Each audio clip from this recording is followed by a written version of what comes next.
Hello and welcome to your course, Total Advertising. And I've put together this course so that you will have the fundamental principles of advertising in place to make you more effective and more efficient. In other words, you can gain more business doing things the right way and spend a lot less money. I first want to focus on the objectives of advertising. Keep in mind that advertising is only part of the whole marketing process. Marketing is a very large function.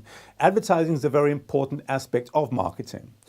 Why do we advertise? If I ask the average agent why they advertise, they often reply with, well, just to generate sales, to make sales, to find buyers, which is only part of the truth. It is true that we do that to generate sales. We all want that. But advertising is far more complicated and more powerful than that. The objectives of advertising include, for example, creating more brand awareness so that more people know about your brand, even if they're not using your brand at the moment, but may use your brand in the future. So the more aware they become of you, the more chance that they will respond to your adverts in the future when they're ready to buy or sell.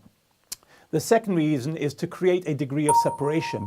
In other words, if your advertising is of a certain standard and it says also certain things apart from I have a house to sell, then it's going to also tell potential buyers or sellers who may be working or considering working with your competition that you are different and you are better. So if you include certain aspects within an advert that says that apart from I have this great listing, you should come and see it, then of course you're maximizing more out of your advert. Advertising also tells your past customers that you are still around. It also confirms that you were the great option, you were the right choice they made to buy or sell their property. And as you're still around in their mind because they still see your advertising, then of course, when the time comes up to refer someone to you, you'll be top of mind. So advertising also serves that purpose. It also tells those people currently working with you that they've made the right choice also. And if you do it in the right way, using the right techniques, basically you can squeeze a lot more benefits out of advertising than simply making a sale now. In the Western world, we're exposed to about 3,000 adverts a day. I mean, that's 200 adverts an hour. That's a lot of advertising for you to be exposed to. Unfortunately, however, the advertising does not tell the person, the consumer anymore, what it is you're going to get. It just tells you what is. So you get very little information from advertising because there isn't much to say.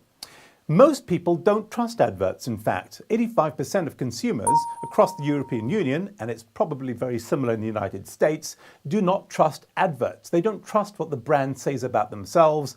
They trust what other people say about the brand, which is why the big rage at the moment are reviews and testimonials on YouTube, for example. When you go to find out whether a brand is worth buying or has it had any problems or is of the quality the advertising agent says it is, then you go to the actual consumer to see what they say about it. And so adverts are under assault all the time. Most people don't believe them. And so it's a great challenge to get your message across, to tell people you're different, that they should use you, and also for them to believe that the house or property that you're selling, the listing you're selling, is actually value for money and you know what you're doing. See, all of that has to be transmitted through your marketing budget as well as through your promotion, but primarily is seen through your advertising. One of the most amazing things about branding and advertising is that if you do it correctly, then you can take advantage of an amazing thing called the heuristic effect.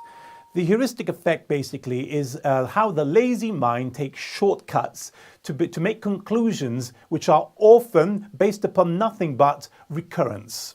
What do I mean by this? If you hear only about me as a trainer, you see my videos, you get emails from me, you're on my Facebook page, you meet me, come to a seminar, somebody mentions my name in 3, 4, 6 months' time, you would be very hard pressed not to refer me to another customer. If somebody said, do you know a good trainer?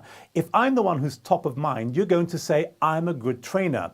Now you may be aware of other trainers who may even be better than me, but you would choose me and to refer me because of the heuristic effect. The heuristic effect basically is where the brain takes shortcuts because it cannot process all the information at its disposal, let alone all the information about choices that it has. So if my choice as a customer is to choose between 5 real estate agents, then I will choose the one I'm most familiar with, the one I see a lot about or hear a lot about, and that's called the heuristic effect. And your advertising basically is also capitalizing on this amazing opportunity also. And so basically in this chapter, chapter 1, I've talked about what advertising is, what the advantages and objectives are.